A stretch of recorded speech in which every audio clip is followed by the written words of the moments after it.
Praise the lord. మన ప్రభువును రక్షకుడైన యేసుక్రీస్తు నామం పేరిట మీకందరికీ శుభములు తెలియజేస్తున్నాను. ఈ ఉదయకాలమున దేవుని సన్నిధిలో ఈ రీతిగా ప్రభువుని స్తుతించడానికి దేవుడు చేసిన ఈ గొప్ప కార్యం బట్టి దేవునికి వందనాలు, స్తుతులు, స్తోత్రాలు చెల్లిస్తున్నాను. మీ అందరికీ కూడా వందనాలు తెలియజేస్తున్నాను. బాగున్నారా? దేవుని కృపలో మీ కొరకు నేను మానక ప్రార్థిస్తున్నాను. మీకైనా ప్రార్థన అవసరతలు నీడలా ఆ స్క్రీన్ మీద వస్తున్న ఫోన్ నెంబర్కి మీరు కాల్ చేస్తే నేను తప్పక మీ కొరకు ప్రార్థిస్తాను. ఈ సమయంలో ఉదయకాలమున దేవుని వాక్యమును ధ్యానం చేసుకుందాం. పరిశుద్ధ గ్రంథం నుండి కీర్తనలు 86వ అధ్యాయము 6వ వచనమును ధ్యానం చేసుకుందాం. యెహోవా, నా ప్రార్థనకు చెవియొక్కుము, నా మనవుల ధ్వని ఆలకింపుము. ఈ వాక్యము కొరకు ప్రార్థించుకుందాం. తలలు ఉంచుదాం. పరిశుద్ధాత్మ దేవుని సహాయం కోరుకుందాం. ప్రార్థన. ప్రేమ కలిగిన తండ్రి, మహాపరిశుద్ధుడా, మీ ఘనమైన పాదములకు వందనాలు, స్తుతులు, స్తోత్రాలు చెల్లిస్తున్నాను. తండ్రి, ఈ సమయంలో ప్రభువా, ఈ వాక్యము ద్వారా మీరు నాతో మాట్లాడండి. అదే రీతిగా ప్రభువా, నీ బిడ్డలతో మీరే మాట్లాడండి. నన్ను తండ్రి కేవలము మీ నోటి బోలుగా మాత్రమే వాడుకొని నన్ను ప్రభువా మీ సిలువ చాటున మరుగుపరుచుకొని నీ బిడ్డలతో మీరే మాట్లాడమని నజరేయుడైన యేసు శక్తి కలిగిన నామంలో ప్రార్థిస్తూ మీ సువార్త ప్రకటిస్తున్నాను పరమ తండ్రి. ఆమేన్. హల్లెలూయా. ఈ 86వ కీర్తన దావీదు మహారాజు గారు రాస్తూ తండ్రిని ఈ విధంగా అడుగుతున్నారు. చూడండి, వాక్యము చదువుకుందాం. యెహోవా, నా ప్రార్థనకు చెవియొక్కుము, నా మనవుల ధ్వని ఆలకింపుము అని అంటున్నారు. అనగా చూడండి, దావీదు మహారాజు గారు ఎంత దేవుని కృప పొందుకున్నారో చూడండి. ఆయన ప్రభు సన్నిధిలో ప్రార్థన చేస్తూ, అయ్యా నా ప్రార్థన ఆలకించు, నా మనవుల యొక్క ధ్వని ఆలకించు అంటున్నాడు. ఆ నా ప్రార్థనకు నువ్వు చెవియొక్కు ప్రభువా అని అంటున్నాడు. ప్రియా దేవుని బిడ్డలారా, ప్రార్థన చేయటమే కానీ మనం ఆ ప్రార్థన ప్రభు సన్నిధికి వెళ్ళిందో లేదో మనకు తెలియదు. కానీ దావీదు మహారాజు గారు అట్లా కాదు. ఆయన చాలా ప్రత్యేకమైన వ్యక్తి, దేవుని సన్నిధిలో ఉన్న వ్యక్తి. అందుకే చూడండి, యెహోవా నా ప్రార్థనకు చెవియొక్కుము అంటున్నాడు. దేవా, నా ప్రార్థనకు చెవియొక్కు. చాలామంది ప్రార్థన చేస్తారు, కానీ ఆ ప్రార్థన దేవుని సన్నిధికి వెళ్తుందో లేదో తెలియదు. కానీ అంటారు, మేము ప్రార్థన చేస్తున్నాం, అనేక సంవత్సరం నుండి ప్రార్థన చేస్తున్నామని అబద్ధాలు చెబుతూ ఉంటారు. నీ హృదయం ఎట్లా ఉందో నీకు తెలియదా? నీ హృదయం ఏ విధమైన దుష్ట సంబంధమైన ఆలోచనతో ఉండదో తెలియదా? చూడండి, దావీదు మహారాజు గారు ఆ మాట పలుకుతున్నారంటే ఆయనకు గొప్ప కృప ఒకటి ఉన్నది. ఆ కృప ఏంటో తెలుసా? దావీదు మహారాజు గారు దేవుని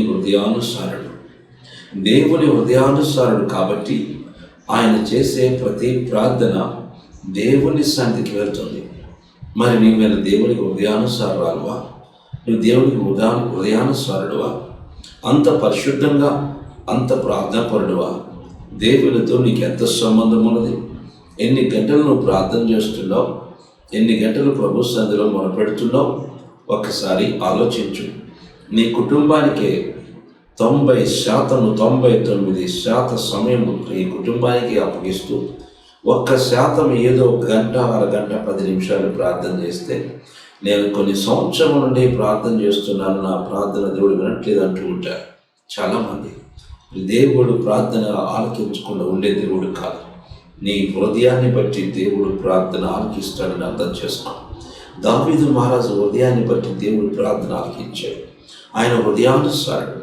అందుకే ఆయనకు ఒక నమ్మకం ఉంది, దేవా నా ప్రార్థన ఆలకించు, నీ యొద్దకు నా ప్రార్థన విన్నపము రావాలి. ఎందుకంటే నేను ఒకటే ఉన్నాం. నేను నీ హృదయానుసారుని, నీ హృదయాన్ని మెప్పించిన వ్యక్తిని కనుక ఇదిగో నా ప్రార్థన ఆలకించు అని చెప్తున్నాను.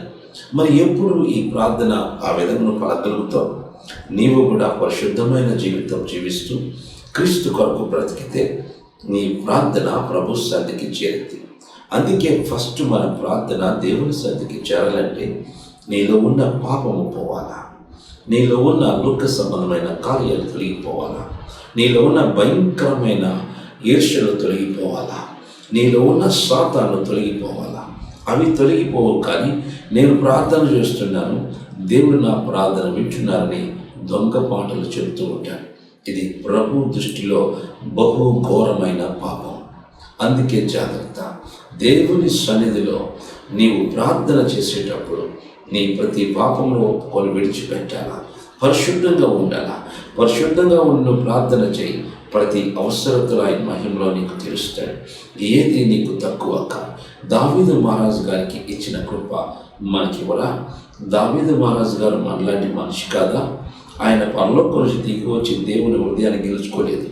ఆయన కూడా నీకులాగా నాకులాగే ఈ లోకంలో వచ్చి దేవునికి దగ్గరైపోయి తండ్రితో పెనుగులాడి తండ్రి సన్నిధిలో ప్రార్థన చేసి తండ్రికి ఇష్టమైన బిడ్డగా మారి దేవునికి హృదయానుసారుడైనాడు. అందుకే అన్ని కార్యాలు దావీదు మహారాజు పక్షమున దేవుడు చేశాడు. మరి నీ పక్షం కూడా ప్రభు చేస్తాడు. మనము కూడా దేవుని సన్నిధిలో ప్రార్థన చేస్తే, మనము కూడా దేవుని సన్నిధిలో పరిశుద్ధత కలిగి ప్రభు సన్నిధిలో ప్రార్థన చేస్తే దేవుడు నిన్ను కూడా ఆశీర్వదిస్తాడు. దావీదు మహారాజు గారు చూపిన కృప నీకును నాకును చూపుతాడు. దావీదు మహారాజు గారిని ఆశీర్వదించిన దేవుడు నిన్ను ఆశీర్వదిస్తాడు. సమస్యలతో, బాధలతో, వేదనతో అల్లాడిపోతున్నావా? అదే పడకు. నీ హృదయంలో ప్రభు వైపు తిప్పు. నీ దేవుడు ప్రార్థనను ఆలకించు దేవుడు. ఈ ఉదయకాలంలో నువ్వు చేసే ప్రతి ప్రార్థన ప్రభు ఆలకిస్తాడు. ఆయన నీకు జవాబిస్తాడు. అంతేకాని వేషధారకమైన ప్రార్థనలు దేవుని సన్నిధికి ఇచ్చారు. మోసకరమైన ప్రార్థనలు దేవుని సన్నిధికి ఇచ్చారు. ఈర్ష్యతో చేసే ప్రార్థనలు దేవుని సన్నిధికి ఇచ్చారు. నీ నోటితో పలికే భయంకరమైన మాటలు ప్రభు సన్నిధికి ఇచ్చారు. నీ హృదయమే పాపముతో, భ్రష్టత్వంతో, అబద్ధాలతో, మోసాలతో కొనసాగుతూ నా ప్రార్థన ప్రభు సన్నిధికి చేరుతుందంటే ఏ విధముగా ఇది నమ్మటానికి సాధ్యమవుతుంది? అందుకే జాగ్రత్త. నీ హృదయమును మార్చుకో, నీ తలంపులు మార్చుకో, నీ ఆలోచనలు మార్చుకో, నీ విధానాన్ని మార్చుకో.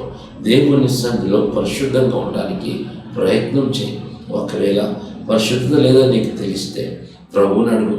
దేవా, నీకును పరలోకానికి నేను వ్యతిరేకంగా పాపం చేశాను, నన్ను క్షమించు, ఇక నుంచి నా ప్రార్థన ఆలకించు ప్రభువా అని నీవు పశ్చాత్తాపం పట్టించుకుంటే కృపగల తండ్రి నీ ప్రార్థనలు ఆలకిస్తాడు, నీ మనవులు ఆలకిస్తాడు. ఆయన నీ ప్రతి అవసరతలు ఆయన మహిమలో తీరుస్తాడు. మనము అనేక దినములు ప్రార్థన చేస్తున్నాం, దేవుడు నాకు ఈ కార్యము చేయలేదు అని అంటూ ఉంటాడు.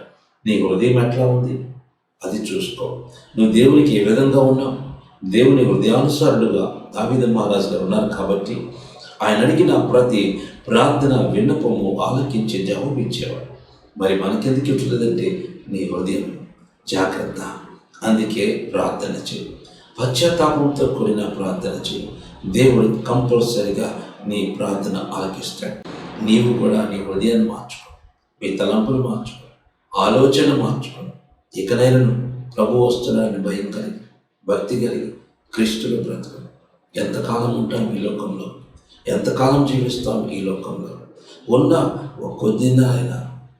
కొద్ది దినాలైనా ప్రభు కొరకు మహిమకరంగా బ్రతకలేమా? ప్రభు కొరకు పరిశుద్ధంగా జీవించలేమా?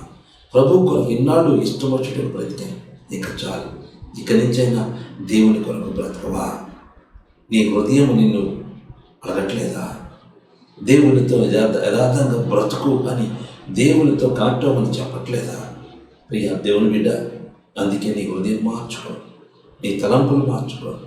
నీ ప్రార్థన ప్రభు వినాలా, నీ మనవుల ధ్వని ఆయన ఆలకించాలా. నీకు జవాబు ఇవ్వాలంటే దేవునికి నీకు ఉన్న మంచి పాప గొడవలు తీసివేసి పరిశుద్ధపరచుకొని క్రీస్తు రక్తంలో కడుక్కొని క్రీస్తు రక్తంలో కడుక్కొని పరిశుద్ధపరచుకొని ముందుకు సాగిపోదాం. అట్టి కృప ఈ ఉదయకాలమున మనందరికీ ప్రభు అనుగ్రహించును గాక. ఆమేన్. తనలో ఉంచుదాం, ప్రార్థన చేసుకుందాం. ప్రేమ కలిగిన తండ్రి, మహాపరిశుద్ధుడా, మీ ఘనమైన పాదములకు వందనాలు, స్తోత్రాలు చేస్తున్నాను తండ్రి. ఈ సమయంలో ప్రభువా ఈ వాక్యం ద్వారా మీరు నాతో మాట్లాడినందుకు వందనాలు. నీ బిడ్డలతో మీరు మాట్లాడినందుకు వందనాలు. అయ్యా, కీర్తనకారుడు వలె మేము కూడా ప్రభువా అయ్యా మా హృదయం వైపు తిప్పే ఆలోచన మాకు అనుగ్రహించండి. దేవానికి వందనాలు, స్తోత్రాలు చేస్తున్నాను. కృపగల తండ్రి, కనికరించి నీ బిడ్డలను మీ కృపతో నింపమని సందులో ప్రార్థన చేస్తున్నాం. యెహోవా మా ప్రార్థనకు చెవియొగ్గుము, మా మనవుల ధ్వని ఆలకించమని కీర్తనకారుడు పలుకుతున్నాడయ్యా. అయ్యా, మా ప్రార్థన ఆలకించండి, మా వైపు మీరు చెవి పెట్టండి, మా ప్రార్థన వినండి. నీ బిడ్డలు చేస్తున్న ప్రార్థన ఆలకించు, నీ బిడ్డలు చేస్తున్న విజ్ఞాపనలు ఆలకించండి, నీ బిడ్డలు చేస్తున్న ఆ కన్నీటి ప్రార్థన అయ్యా మీరు చూడండి. వారిలో ఉన్న ప్రతి సాతాను సంబంధమైన కార్యములు లయపరచండి, పాపమును దూరపరచండి, పరిశుద్ధపరచండి. అయ్యా, మీ హృదయానికి నీ బిడ్డల దగ్గర అవడానికి మీ కృప అనుగ్రహించండి. ప్రతి అవసరతలు తీర్చండి. మా ప్రార్థన మీ సన్నిధికి ధూపముగా చేర్చుకోండి.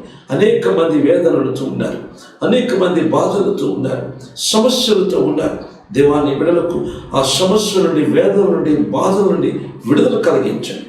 ముఖ్యంగా ప్రభువా ఎగ్జామ్స్ రాస్తున్న నీ బిడ్డల కోసం ప్రార్థన చేస్తున్నాను. అయ్యా, సంవత్సరం అంతా ఈ ప్రభువా నీ బిడ్డలు ప్రయాసపడి చదివినారు, ఎగ్జామ్స్ రాస్తున్నారు ప్రభువా. వారికి మీ జ్ఞానం అనుగ్రహించండి, మీ కృపతో నింపండి.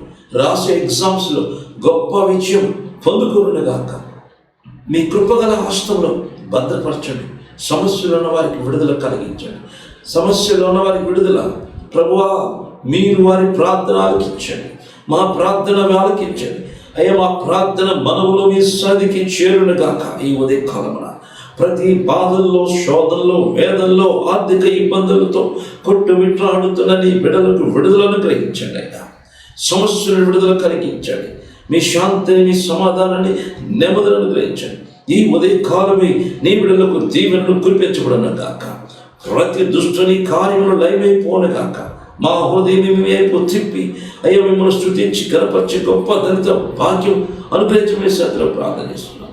మీకే మహిమ, ఘనత, ప్రభావం పొందుకోమని నీ బిడ్డను దీవిస్తూ ఆశీర్వదిస్తూ ఈ ఉదయ కాల దీవెనలతో నీకు బలపరచమని నజరుడైన యేసు నామమున ప్రార్థిస్తున్న గొప్ప కార్యములు జరుగునుగాక. ఉద్యోగాలు చేస్తున్న బిడ్డల కోసం ప్రార్థిస్తున్నాం. ఉద్యోగాలు మంచి ప్రమోషన్స్ అనుగ్రహించండి. ఉద్యోగాలు లేకుండా బాధపడుతున్న వారి కోసం ప్రార్థన చేస్తున్నాం. ఉద్యోగాలు అనుగ్రహించండి ప్రభువా. తండ్రి మీకే స్తోత్రం. చదువుకున్న బిడ్డలకు గొప్ప కృప అనుగ్రహించండి.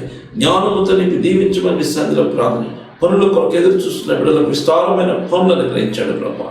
వ్యాపారాలు చేస్తున్న బిడ్డలకు మంచి వ్యాపారాలను అభివృద్ధి అనుగ్రహించండి తండ్రి. ఉద్యోగాలు చేసిన బిడ్డలు ఫస్ట్ కార్యములు చేయండి అయ్యా. మీ కృపతో నింపండి. దరిద్రం నుండి పైకి లేవనెత్తండి, సమస్య నుండి పైకి లేవనెత్తండి.